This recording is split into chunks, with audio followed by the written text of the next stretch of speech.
I would argue that anger is a valuable emotion. It tells us when Really? people, absolutely, it's part of the lived experience. Anger tells us when someone has done something that harms us. It tells us when something is True. that we don't believe in social justice wise. It tells us when we have a value that's being transgressed.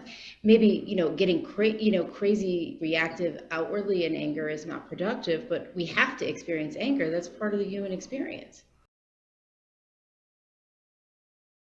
Um, Welcome to the fourth 4.5 Yeah. episode of We Used to Be Drunks, episode 4.5. Yeah. We tried to record this episode once, did not go too well, but here we are again. Um, how let's introduce our guest. I'm Travis, by the way, and we're joined with Blythe Landry. Say hi, Thank you. Blythe. Hi, glad to be back. And and we're joined with one and the only Randy. How you Hi, Newton. doing, Randy? Newton. I'm I I'm forgot your last name. the one and only Randy Newton, and thank you guys so much for having me. Why are you Yeah. here? How do you qualify? How do I qualify? Oh wow. Well, I feel like I should explain myself since I'm wearing a mask. Yeah. I have a weird like skin infection, and Oh it's not no. that bad, but it this looks more like covert than a band-aid because I can just Yeah. pretend like I'm paranoid about COVID still. Yeah. That's a good Um, idea. so I've been wearing this all day, and I will wear it on this right now. Yeah. Nice. So what happened? What happened? You know what? It's interesting because I had an infection like this right before I got sober. I went to a tanning salon and I laid in the tanning bed. I got out and then I noticed I had blisters on my chin. So of course I tried to pop them and they got infected. So my doctor gave me antibiotics and I drank them with vodka. And it worked. Whoa. And I'm not The saying vodka. it, The vodka did it. yeah, I'm not Wait, saying that's, are you being serious, Randy? yeah, this happened before I got sober. I'm totally Okay. serious. Yeah. Okay. Um, Because you've been sober like 13 years, haven't you? I think it's almost 15. No, wait. It's almost 15 years. Oh This is wow. a this Okay. is like 15 years ago. And just to Um, clarify for everybody, we do not recommend taking antibiotics with vodka. now No. I It was was like, the antibiotics that did it. It wasn't the vodka. so Just so I was everybody like knows. in my addiction when I obviously, Yeah. and they're like, yeah, don't drink when you're on antibiotics, and I made it, but I don't recommend it. And now Yeah. I'm on antibiotics as a sober person, and I think Mm-hmm. that it's going away faster this time. Oh, good. That's a good thing. Yeah. But it's not from a tanning salon. I had a zit and I tried to pop it, and Got infected. yeah. Ye- Well, I appreciate you coming on with an infected chin. Anytime. Okay.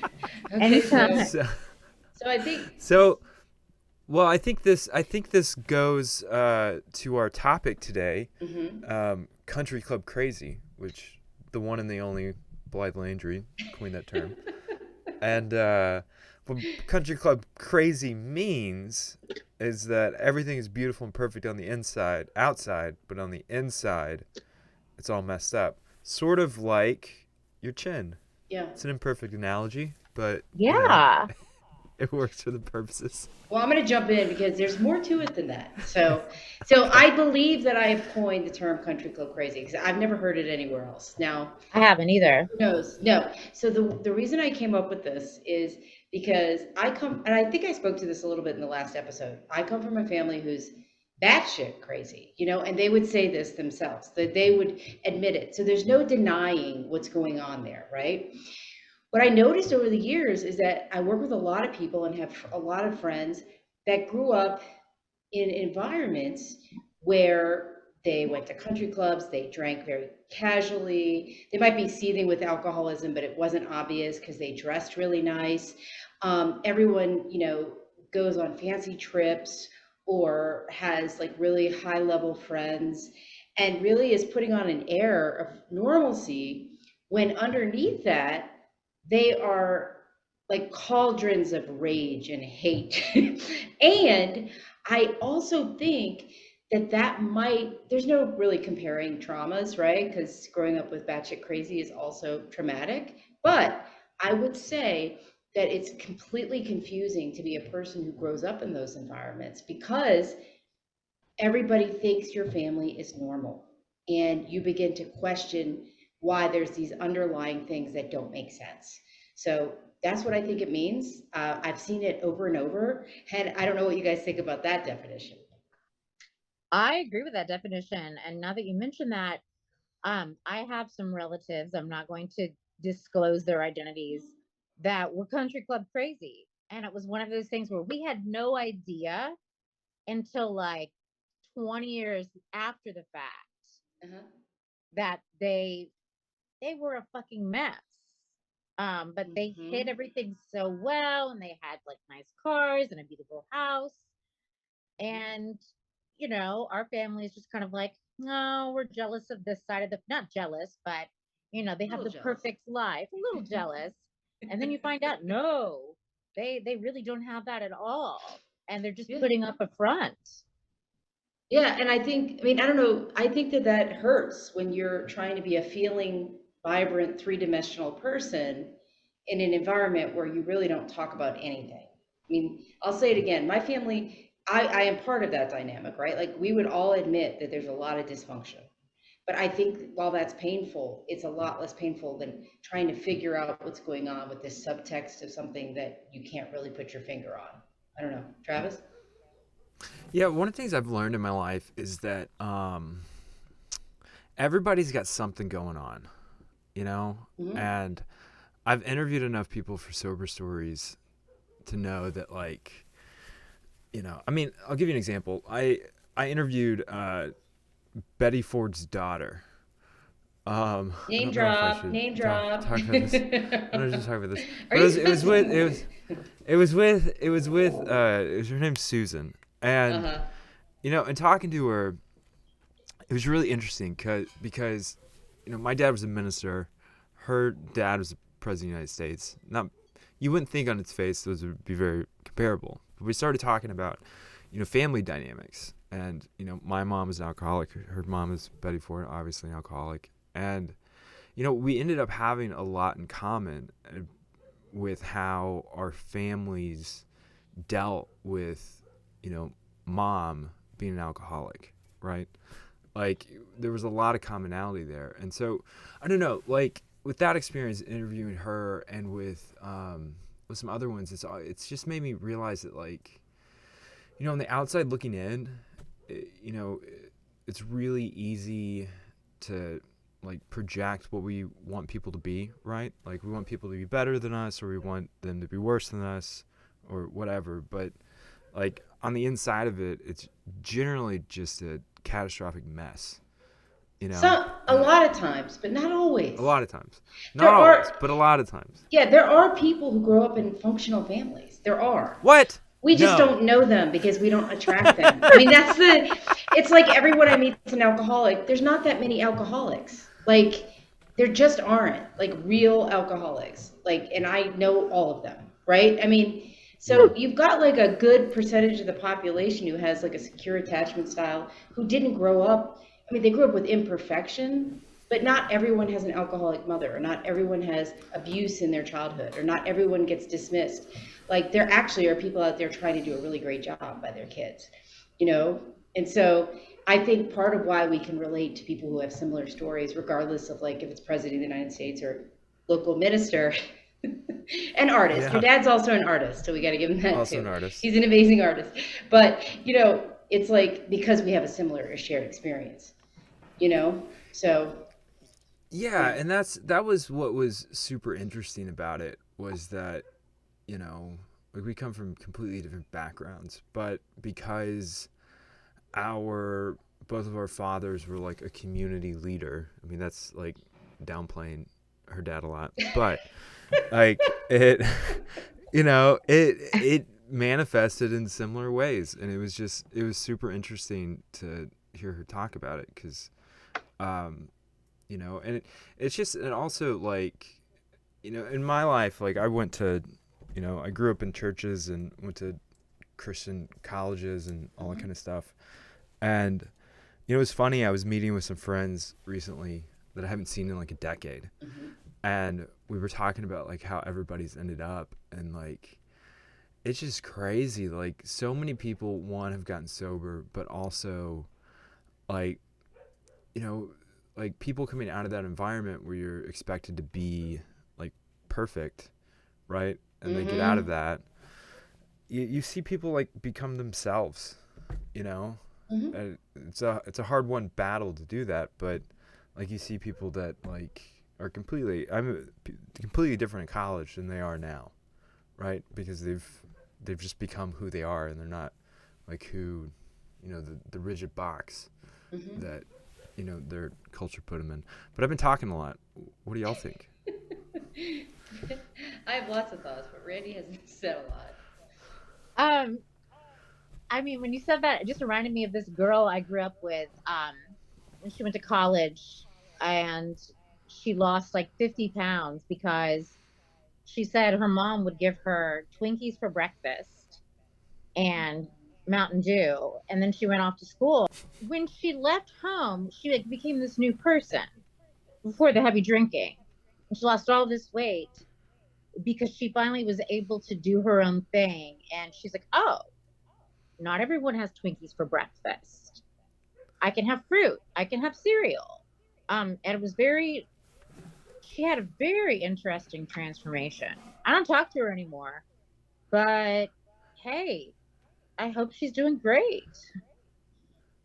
I mean, I think what you're speaking to really is like when we come from these environments and we go into the world. When we're growing up, we think that's what everybody's like, unless we go sleep at a friend's house and things like that. And then when you're little, you idealize other environments when you're not, you know, in that same space. But when you grow up in that environment, you really think Mountain Dew and, you know, uh, what's that thing called? What's the thing called? Twinkies. The Twinkies are normal. You know, you don't even know that that's out there, you know? And I think, and we joke, but I really do think it's an important topic to like, you know, if you grew up in a place where nothing was talked about and real emotional intimacy and feelings were rejected, you grow up to be in relationships where either you hide and you don't know how to open up and you lose potentially great partners or deep friendships because you push it away, or you also are in a situation where you attract those same kind of relationships, or you maybe deeply want to connect and you find people who have absolutely no interest of true connection. So, you know, I think we do joke and it's fun, but it is like a really serious thing you go out into the world with. It's really painful. Yeah. Yeah, I've done both of those. Yeah. Randy, have you attracted either one of those partners? Oh, yeah. All the time. That's her specialty, both. Oh, God. I mean, that's part two. If we're going to do that, yeah, it's really interesting. It's like, um, they say you are what you attract, or I can't think of the quote, of course. I can't think of it right now. Be the kind of person you want to attract. And sometimes I'm a little crazy. And that's not what I want to attract. Well, I Oh don't think I no, I don't think totally get it. yeah. I think But yeah, good. every recovering every recovering alcoholic has a little bit of something in there, you know? Yeah, Yeah. that's why Yeah. we are alcoholics. So you're afraid of attracting crazy?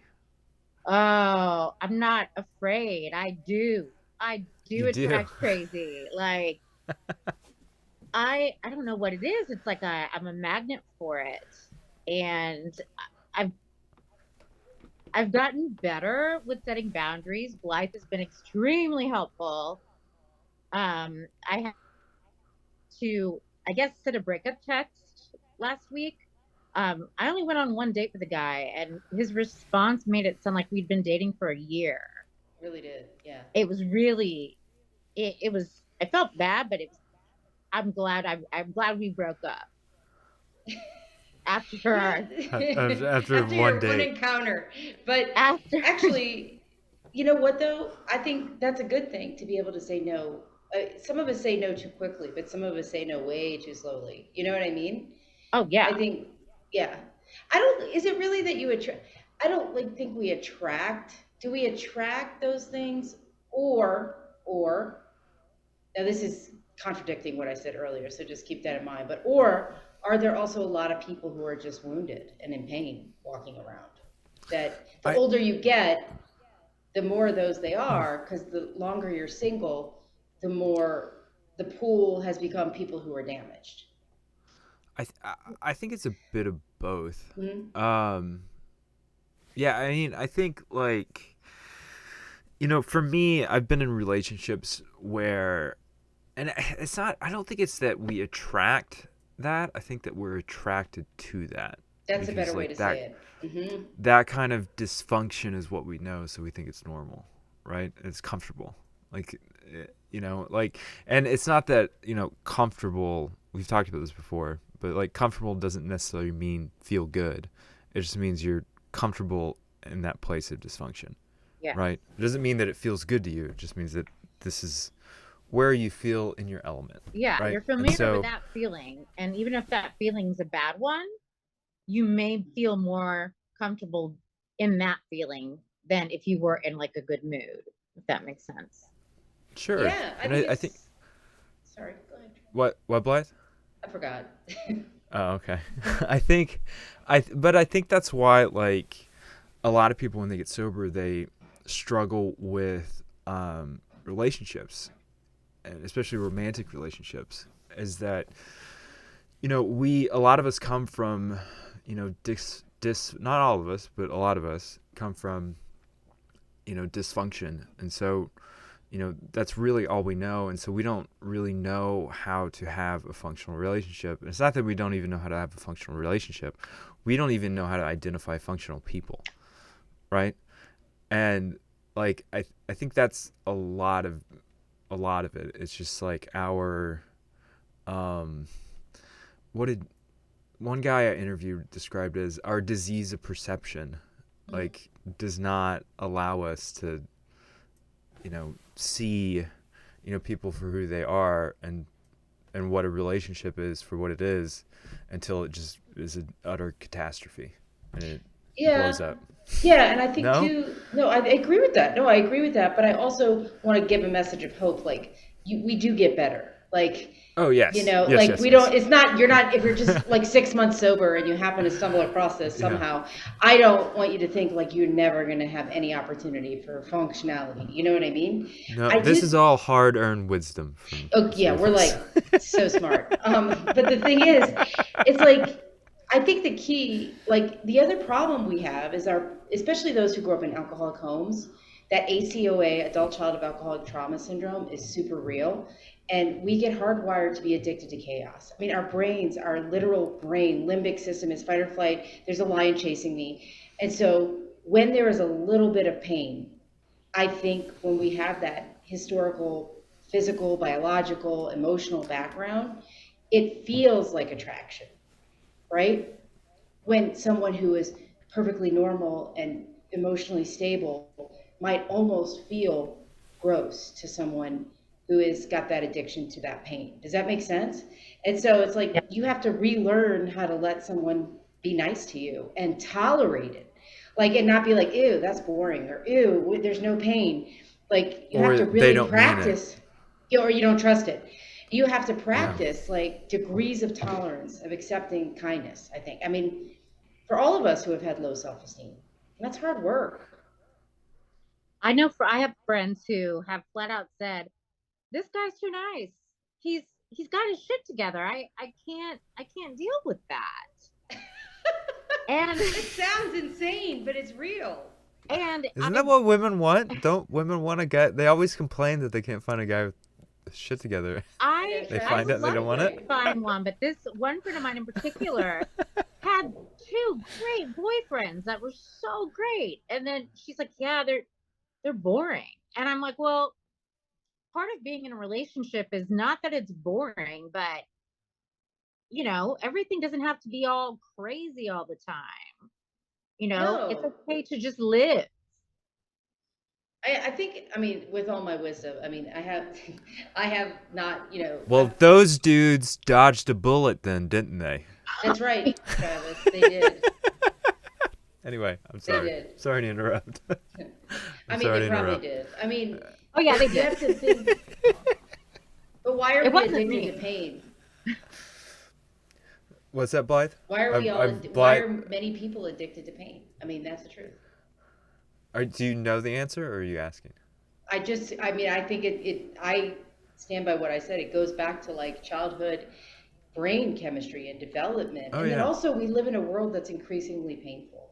We also live in a world of facades where, like, we really believe, and even though I know it's not true, I can fall subject to it too. These people who are constantly posting about how happy and in love they are. I'm sure some of them are, but then the next piece of that is, why are you always on social media if you're that happy and in love? Like, why are you not just with the person, right? And that's not, I'm not trying to be judgmental. I'm just saying it's an observation. But those of us who don't do those kind of things may sit back and go, oh, if they really love me, they would do this. Or if they really love me. Meanwhile, they're like spending time with you and like doing nice things for you that may not be on. So I think we also have an addiction to this facade. It's gotten worse, I think. Oh, I totally agree. I agree. Yeah. Mhm. Yeah. What do you think about that, Randy? Oh God. It's yeah, I mean, it's like you're addicted to feeling a certain way and putting up a facade and God, what else? What's my train of thought? No, but like Um, Randy, how do you feel about what other people present and how that might affect you emotionally in comparing yourself to like those types of relationships? okay. I guess when people post things on social media that are too happy, I wonder if things are the exact opposite in the relationship. Does that make sense? Mhm. There was a study done about this, and I don't know who did it, okay, because I can't quote me on this, but there was a We're gonna get study. mean. We're gonna get mean comments incoming. That's fine. Because Anyway, I continue. It was a joke. It was a joke. I'm sorry. no, we already get mean comments. when I was Yeah. with my ex-husband, we were not, I don't think we were happy. But he would post stuff like Randy's the most beautiful woman in the world. And I'm Yep, like, yep. well, you haven't touched me in like 4 months. Like, stop. I started flagging his posts about me that were nice because they weren't real. And he was trying to overcompensate by posting stuff when in real life the things were like spinning out of control. I think that's a real valid example. I think just a caveat, because people are going to get upset with all five of our listeners. They're going to get upset, and they're all my friends. Okay, but the thing is that the thing is that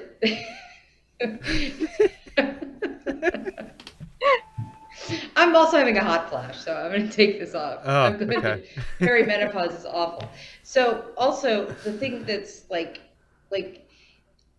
there are, I'm sure, people who are in new relationships who are super excited, and I'm not counting them, okay? But I'm talking about like people I know because they tell me are in abusive, dysfunctional, terrible relationships, and they know I know.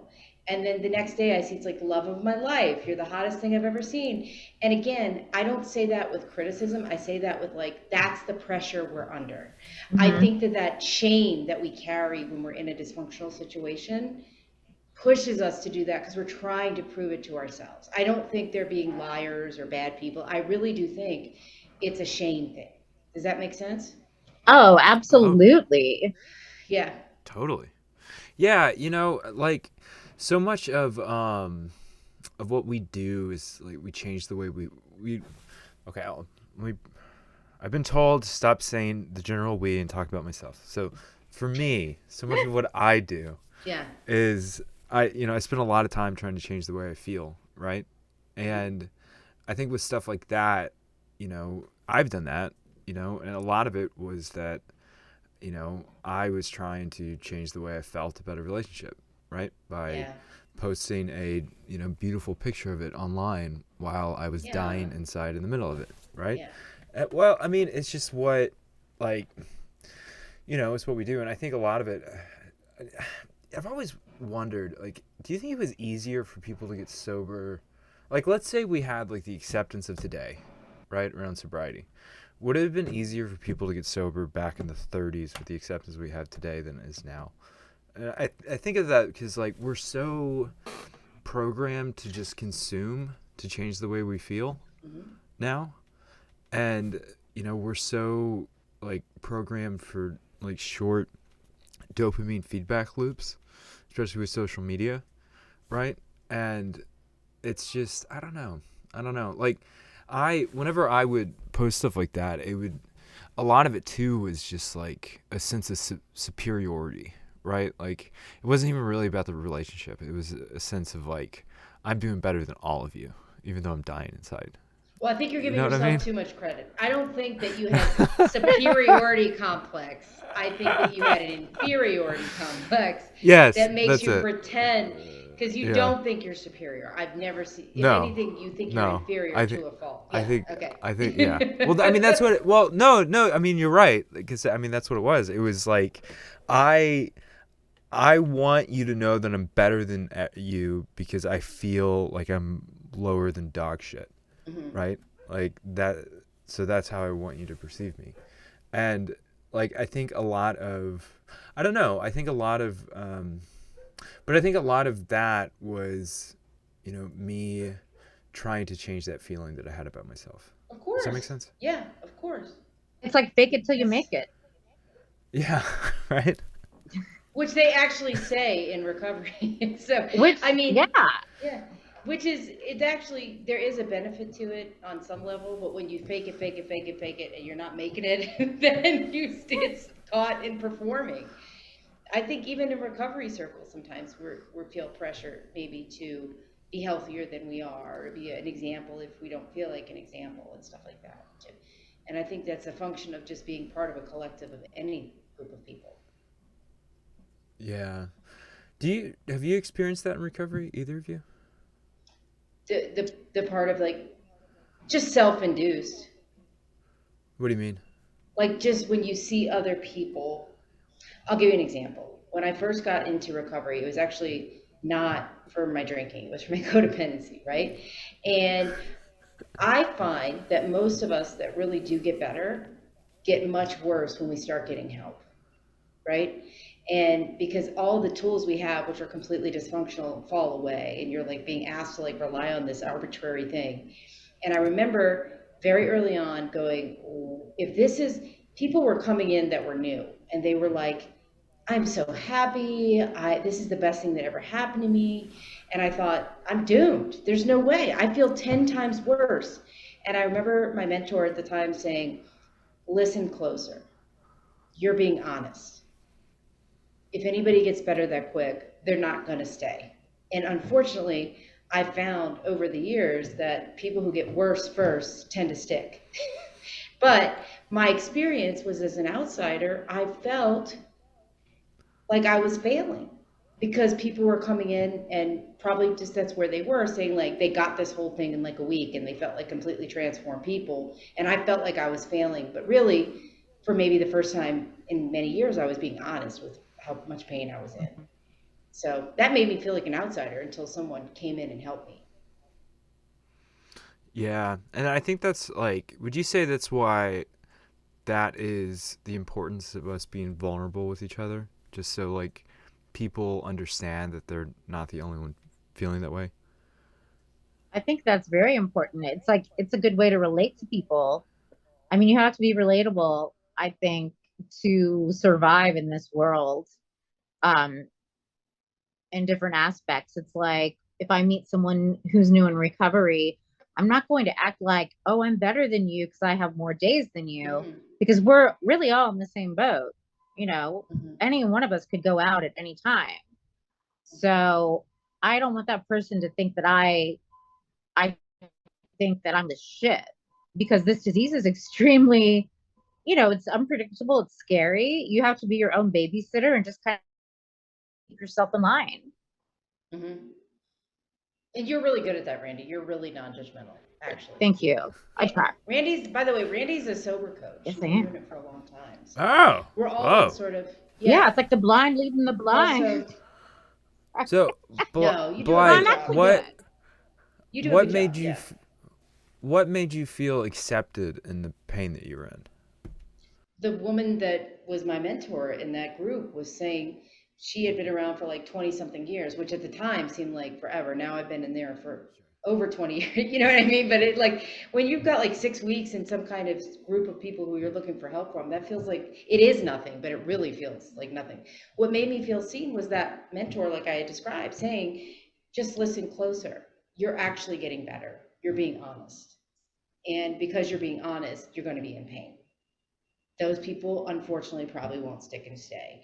And unfortunately, at that time, those people did not. And that doesn't mean they didn't come back and that they're failures. It just was in a different, I had just gotten to a place of deep pain, you know?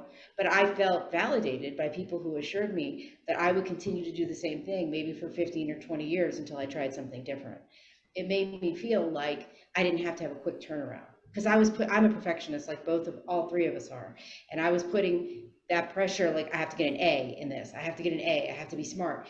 And my cleverness, which was a trauma response, being quick and clever, even the humor we use is really a trauma response, right? Like, it's like I was trying to be quick and clever so that I could be good at something and get love and validation. And so when someone told me, hey, if you just fall apart, you're going to be okay, that made me feel like I was loved for not being together. Yeah. So you have to go and play in the mud and pick shit of the soul, as my sponsor says. Mm-hmm. You know, but no, it's totally true. Yeah, Randy, what was it like for you when you first got sober? Do you relate to what Blythe just said? Um, when I first got sober, it was interesting because I was working in a nightclub and I didn't tell many people because I knew everyone would say, "Oh, you don't have a problem. Come on, keep drinking." And I felt like an outsider. Um, and then I started realizing that there were secret sober, not secret, but sober people I worked with that I didn't know were sober because I was too fucked up to pay attention to anything else. Mm-hmm. So it ended up being kind of like, oh, like, not that we're better, but we've got a secret. We're sober. Yeah, we've got this. Um, I don't know. It felt kind of like being part of a cool crowd, even though, hey, if you can drink in moderation, that's cool. But yeah, hey, we can't. Yeah. Yeah. Yeah. I yeah, I told everyone when I got sober that I told everyone I went to rehab. I told everyone I got sober. I told everybody because I thought of it as like an insurance policy, Mm-hmm. right? Because I didn't trust myself. But if Mm-hmm. like everyone I know that sees me and like is my friend Mm-hmm. knows that I went to rehab, then I couldn't drink. So I mean, yeah, I told absolutely everybody. But like with the stuff like you had to work through initially, like Blythe was talking about, like was there a moment for you where you felt like you were, I don't even know how to ask this question, that you were like I don't know, you were validated in feeling the things that you were feeling. Does that make sense? I think so. Yeah, I mean, I had moments where I took myself to detox and I was not happy about it, but I, it's like a higher power, like, was like, no, you're going. And I sat in the waiting room for like 8 hours and I was pissed. And I'm like, Mm-hmm. I don't want to be here, but what else am I going to do? And like Blythe said, yeah, you have everyone who's like, oh my God, this is so great. And Mm. those are the people who it's like you can tell you want them to be genuine in what they're saying, but you can tell that they're trying to want that. Yeah. Yeah, that's a really good point, Randy, because like first of all, how dare they make you wait 8 hours? I mean, we don't like to wait, right? But the other thing is truly like if you, that anger is a sign, I think, of growth. I mean, it is. It's like a Mm-hmm. temper tantrum, resist like accepting that you're not going to keep doing the same thing. Mm-hmm. Hmm. Yeah, I had a friend. I went to treatment with her husband, and she actually told me that. She was like, "I knew you were gonna make it because you were so pissed off." I was like, "What do you mean?" That's what it's a She, compliment. Yeah. no, I know. She was like, "I knew you were gonna stay sober because whenever she met me when I was in rehab. She was like, when I met you, you were so angry and you were fighting everything they told you." But Go they were like, Travis. you still, but they were like, you still wanted it, but you were just like ruthlessly fighting everything, and you were just angry. And they were like, I knew that's what I mean. But yeah, she's like, I knew you were gonna make it. And I think her point was that like I was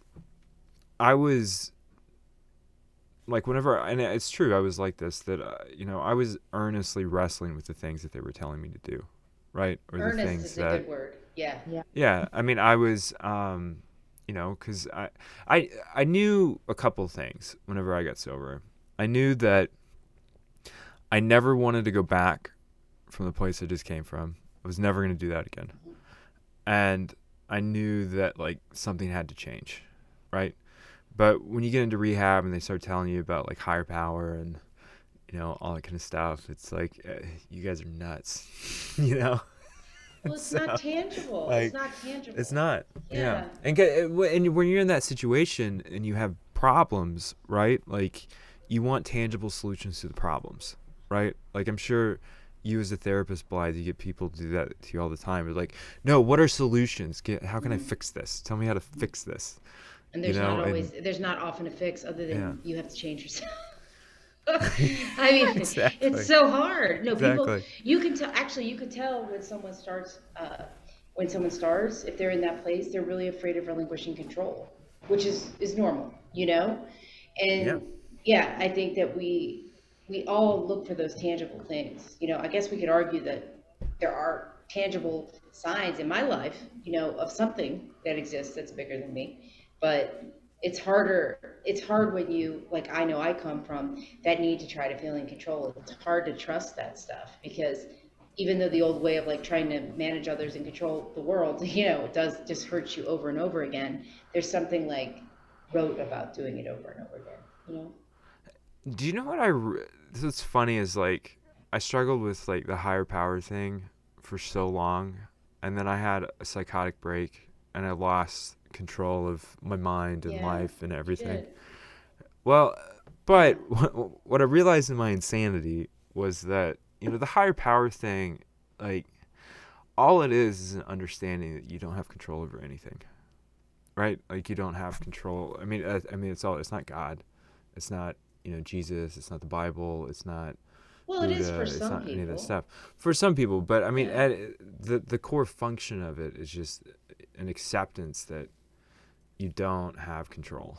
Like, I couldn't control anything my ex did. I can't control what's going to happen tomorrow in a lot of ways, right? Hmm. Like, I don't have a lot of control over anything, right? And so, like, that is, I don't know, that was a big thing that for me, I had to accept. But Randy, what's your relationship like with control?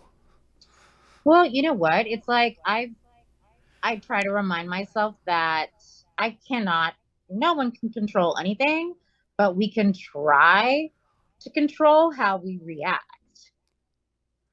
to things that happen to us that we don't like. And if I'm having a Like your chin. what? Yeah, like Like your chin. this, hey, this sucks, Yeah. but the silver lining of COVID is I can wear a mask right now. People won't think, oh, she's crazy. Like, what's that person doing? Um, I try to look on the bright side of things. Um, I can't control it. If I get upset, it's not going to make things get any better. I might as well enjoy the ride, enjoy the infection. Getting pissed off doesn't make it better? Well, Yeah, What? I mean, it feels kind of good. Like if you want to punch a pillow or something or go Sure. run, that could be productive anger yeah. as long as Doesn't you're the not hurting universe someone. understand how mad I am? Yeah, Do you it's like understand? it's I'll get really mad and I'm like, well, this isn't going to do anything. I'm just going to See, chill. I would argue that anger is a valuable emotion. It tells us when Really? people, absolutely, it's part of the lived experience. Anger tells us when someone has done something that harms us. It tells us when something is True. that we don't believe in social justice wise. It tells us when we have a value that's being transgressed. Maybe, getting crazy reactive outwardly in anger is not productive, but we have to experience anger. That's part of the human experience. It's a So healthy Yeah. emotion. is it okay to be suspicious of people that don't get mad It's at not anything? normal. I'm kidding. I mean, no, It's not people that normal. never get angry are seething with rage. Hmm. I mean, Really? oh God, something happened Yeah. to them and they're terrified to express. They're usually beating themselves up. I grew up in a place where, if I express anger, there was a penalty for it. So I learned to go inside with that. And I feel a lot of shame when I express anger, and some people are afraid of sadness, so they only feel anger because my theory is always, if you're always angry, you're really sad. And if you're always sad, you're really angry. And especially for women, Travis, women are taught that they're not allowed to have anger at all. And like that's a normal spectrum of human emotions. Like even children experience it. It's a natural feeling. That's the only emotion men are taught is Exactly. acceptable. And men should have that freedom to also feel vulnerable and sad. I mean, yeah, I think all the human emotions have value. It's just if we only cling to one as a function of survival, we're not living the full spectrum of the human feelings, you know? So what do you mean anger as in like women aren't allowed to like explain that to me? What do you mean by that? I By mean women aren't that allowed? I'm confounded that you don't know this, Travis. So I it mean, means maybe I do. women I'm are playing dumb for the audience. considered a problem, if they show anger. I mean, we've gotten way far off our topic, by the way. Like we were supposed to be Sure. talking about something totally different. So, I know. I just think that, I don't want to devalue, as a professional who does this for a living, I don't want to devalue any of the human emotions. If my child Sure. is killed in a car accident, I have a right to be angry. If I get fired without cause, I have a right to have that anger. If I lose my whole family in, an accident or something, I have a right to feel that anger. There's value to those feelings. Well, that I mean that completely fits with what we're talking about. Is Hmm. that like like the shiny exterior does not fit with the mess that's going on inside, Yeah, yeah, right? And so, is that something you have to coach a lot of people on? Is that it's okay to feel the things they're feeling? of course. Either of you. And I get help for that too, because I skip over my feelings with intellect. I mean, yeah, I don't know, Randy, I'm sure you help your clients with that. I feel like I often help my clients and find myself helping them and giving them tools that I should be using to help myself. Yeah. But I think we all do that as like caregivers. We're just like, oh, this is a great idea. I should do this, but I'm going to have them do it. And then I'll have someone else tell me to do it. Hmm. Yeah. No, I mean, that's a very valid point, Randy. We all do that. Yeah, that's it's gotta be wild, like being a therapist or a coach or something like that. And like, I have a meme. It basically says like, are therapists as much of a mess as we are? I mean, You everybody's a know? mess. And, Yeah. I think the most dangerous, but what I do think is scary about the mental health profession is that in most programs to get your master's degree in some kind of counseling, some they do, but very few are you required to be a client. And I think that's super scary. Okay, so What do you mean? you could go to school at many schools, get a master's degree, get a license, and never having been a client in therapy yourself. Whoa. There's only some programs that require that. I know. And so what I would say is that's a dangerous thing, right? Because that means that you sit in this spot, like Randy said, she doesn't ever make anyone feel less equal. I really try not to do that either. I don't feel like I'm better than my clients. I just feel like I have an opportunity to help support. So, but there's a lot of people out there who are helping people who have never even been humble enough to get help for themselves. And Exactly. getting help for yourself, which I do religiously, You guys know, but my last three therapists in a row died. Okay. Whoa. And I almost made an excuse. I didn't get another one for a year, but I'm in a relationship. I'm trying to be healthy. I want to be a good partner. I want to be a better person. And I finally found someone else, and she's great, but it was really scary for me. But I wouldn't make that excuse long term, because if I'm in the business of being of service, I need to be humbling myself. Otherwise, I'm just giving intellectual spewing that is not being taken by myself. Why Hmm. do you call it? Why do you call it humble enough to get help? I think I know the answer, but I'm asking Asking anyway. for help is a humbling experience. It's saying, I'm not the end all be all. I don't always have the answers. I'm not even always the expert on myself. You know, I'm willing to take Whoa, feedback from someone who's not like me. You know, yeah, that's crazy. That's that's interesting. Not I'm not always the expert on myself. no, That's a mind Wow, trip. that's good. That's a good quote. You should like meme that. let me write that down for real. Hold on. I'm really did. It's You guys, really I do good. this with in. Okay, wait, what did I say? I'm I'm not always the expert on myself. I Well, the thought that was reason I, good. Will you explain that? okay, you're out of control tonight with the questions, Travis. Oh, I feel like I'm sorry. being sequestered. Not sequestered. Sorry. Is that when they ask you a question? Yeah, sequestered. Like they go, Interrogate.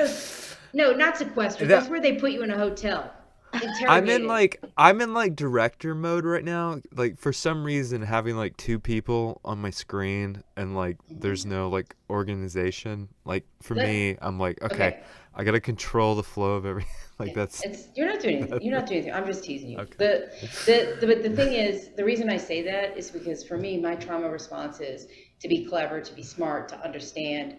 I think about myself way too much and my reactions to things, right?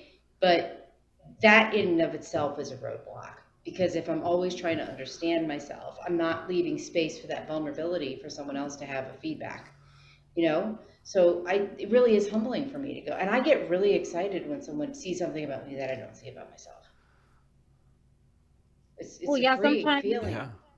it takes other people to point out things in us that we don't see. And maybe Yeah. sometimes there are things that we don't want to see. And Yeah, sometimes they're totally. great things. Because it's good if someone's like, hey, I've noticed that I love it when you do this. And I'll be like, oh my God, I never thought of that. That makes me feel good. Yeah. Yeah. That's true. To see those positive qualities reflected is just as important. And I think a good mental health professional is able to do that for their clients, for sure. So I only like my negative qualities I reflected know back. you're obsessed with being awful. I know. You're a really nice Kidding, I'm person. joking. Yeah, so Randy, are you do you consider yourself the expert on yourself? No, I, Why? No way. I, I, She's I, too she's too hard on herself. She thinks only ill of herself. It's not true. oh, Blythe is like, I think the expert of me. Um, it's like, I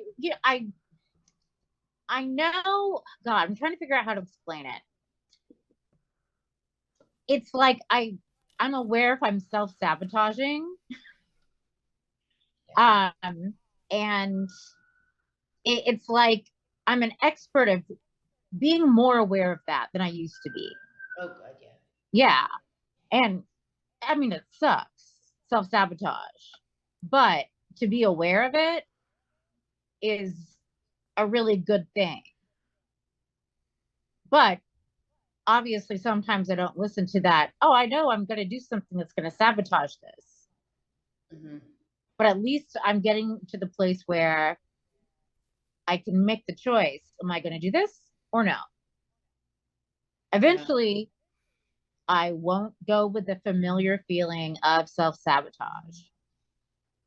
But Randy, you're also a lot more awesome of a person than you see. That's what I mean when I say you're not the Oh, expert. Yeah, I mean, I don't think any addicts are really experts on themselves, because I don't think anyone is. I think we all need relationships with other people to know.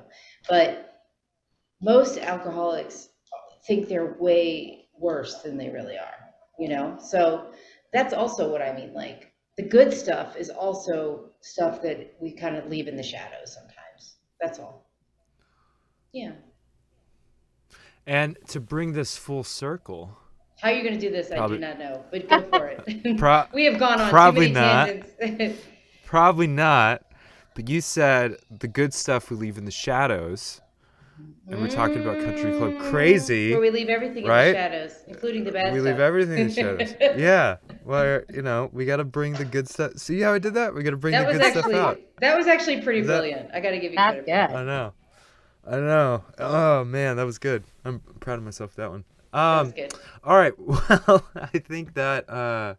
I think that it wraps up episode 4.5 of the We Used to Be Drunks podcast. Randy, tell the Yeah. good people where they can find you.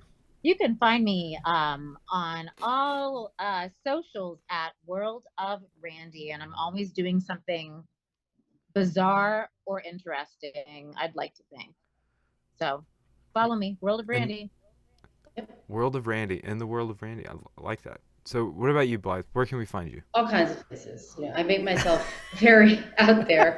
You can find me at blythelandry.com. If you're interested in trauma, grief, or relationship recovery, reach out to me, set up a time, free consult. You can find me at Blythe Landry Coach on Instagram. You can find me at Blythe Landry, the one that lives currently in New Mexico, on Facebook. You can find me on LinkedIn. I mean, there's not a lot of people with the same name, so those are the places. The various Travis, where assorted can people locations. find you? You can find me at travismendersfilms.com and on Sober Source Project at Instagram.com. And next And time I think we're that- all gonna wear black again, because apparently Yeah, it's like a why are we cult. not- I know. I always wear black. We're all wearing short sleeve That's black fine. shirts, and this is I got long long sleeve. sleeve. Okay. Yeah. All right. Well, y'all be well. Don't do drugs. And see you guys in episode 5.